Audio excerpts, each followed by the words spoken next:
so I can humiliate you even more. So what is my beef with all you Christians today? I'm fucking sick of you.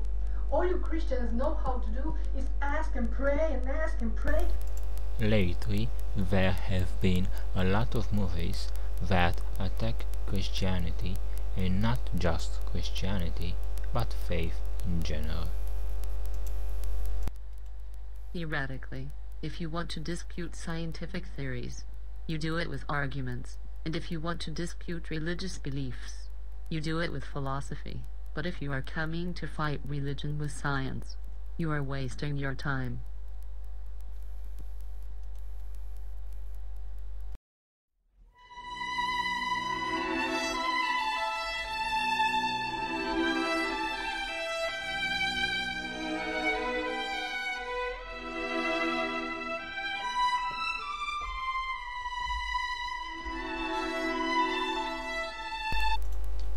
It's very easy to find mistakes in what a person says, and using those mistakes to attack the entire group to which that person belongs to, as I will demonstrate in this film.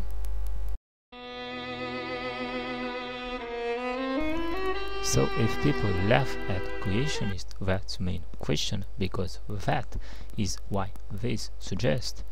So why we are not laughing about atheists a little? To prove my theory, I will visit the page of the greatest atheist on YouTube, Mr. Thunderf00t. Let's see one of his movies. Maybe we find some new information. However, in playing the big game, the loss of one scientifically illiterate, self-centered, arrogant little muppet. Obviously, from the beginning of this movie, he attacked a poor Christian. The morality of this kind of people, it's obvious. Mr. Big Atheist attacking a poor kid. But let's see the movie. A quick lesson on history. Wow, a history lesson. That should be interesting.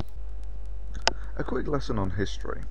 From 600 to 1000 AD, the Islamic Empire was the center of culture, freedom of thought, and scientific advancement in the world. It was they who preserved the knowledge of the Greeks. However, fundamentalists rose to power, and the Islamic nations have sunk into an academic dark age from which they have yet to emerge. By chance, one of the centers of learning in Spain at the height of the Islamic Empire survived and fell into the hands of the Christians, and thus was our academic bloodline to the knowledge of the Greeks preserved. This became the source of the Enlightenment.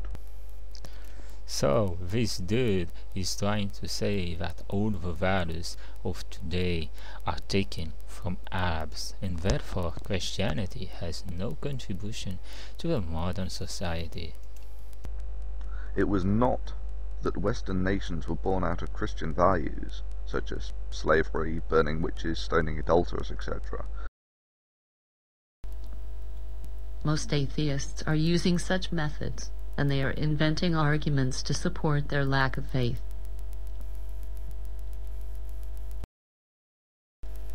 This is the dude.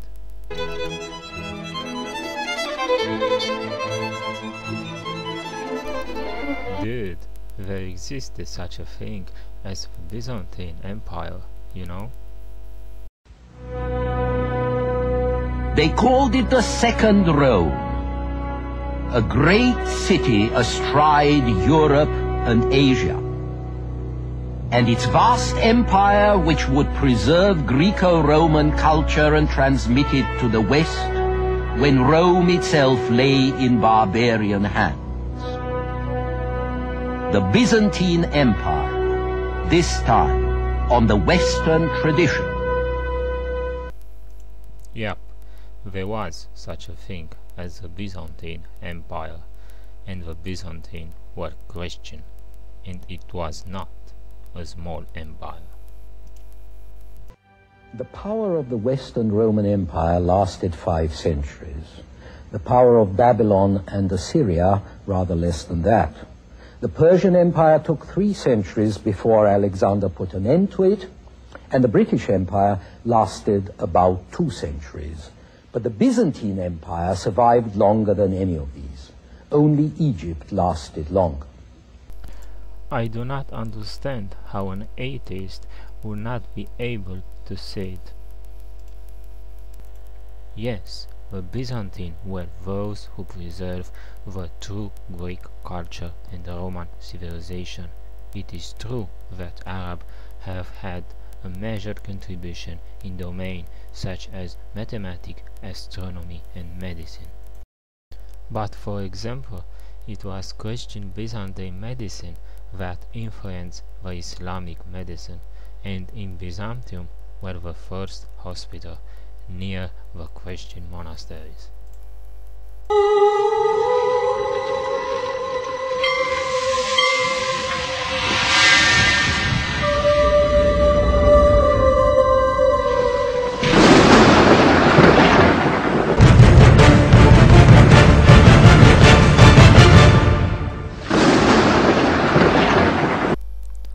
After April 14, 1204, with the conquest of the Queen City by Catholic crusaders from the west, began the decline of the Byzantine Empire, and the empire will eventually fall on May 29, 1453.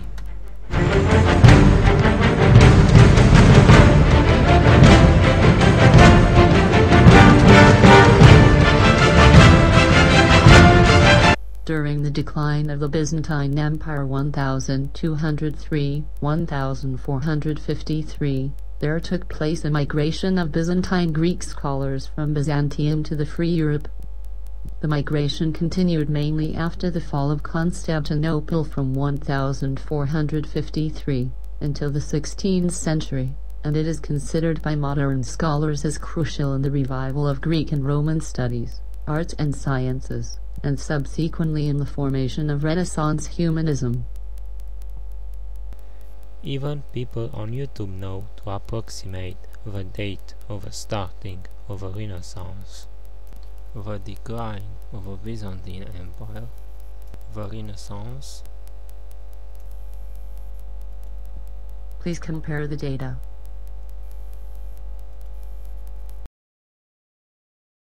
It was they who preserved the knowledge of the Greeks. However, fundamentalists rose to power, and the Islamic nations have sunk into an...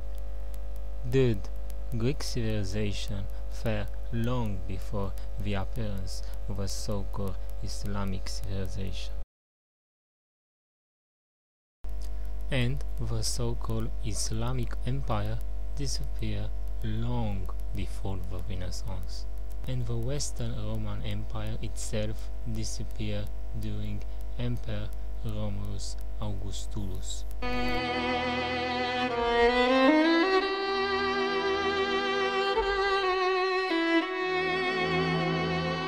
It was they who preserved the knowledge of the Greeks.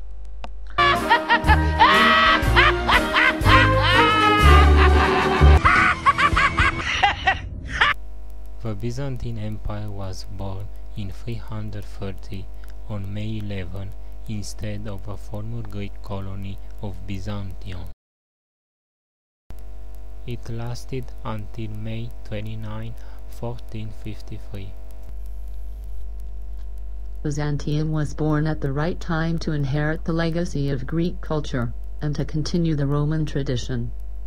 The empire collapsed in 1453, on a date which permitted the transfer of the Greek-Roman culture to the Renaissance. Mr. Thunderf00t, what do you understand? It was not that Western nations were born out of Christian values, such as slavery, burning witches, stoning adulterers, etc., but that Christian countries adopted what we would now describe as Western values, which led to their success.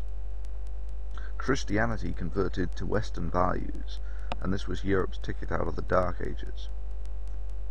The lesson is clear. Meanwhile, all religions have a track record of non-achievement for several thousand years. A rule by law, something we now take for granted, was created here, based upon the Roman codes in Byzantium 1,500 years ago. A legal system which was to become the basic foundation of all types of laws in most modern governments was the monumental creation of Byzantine jurisprudence during the reign of Emperor Justinian. The system of elementary and higher education first developed in Byzantium. It was here in the 5th century that the first university appeared. The most stable financial system in the history of mankind was created in Byzantium and existed in a nearly unaltered form for over 1,000 years. Modern diplomacy, with its basic principles, rules of conduct, and etiquette, was created and refined here in Byzantium. Byzantine engineering and architectural arts were unrivaled. Even today, famous works by Byzantine masters, while the domes of the Hagia Sophia amaze the world with their technological perfection. I believe that's all there is to say about the subject. So, bye.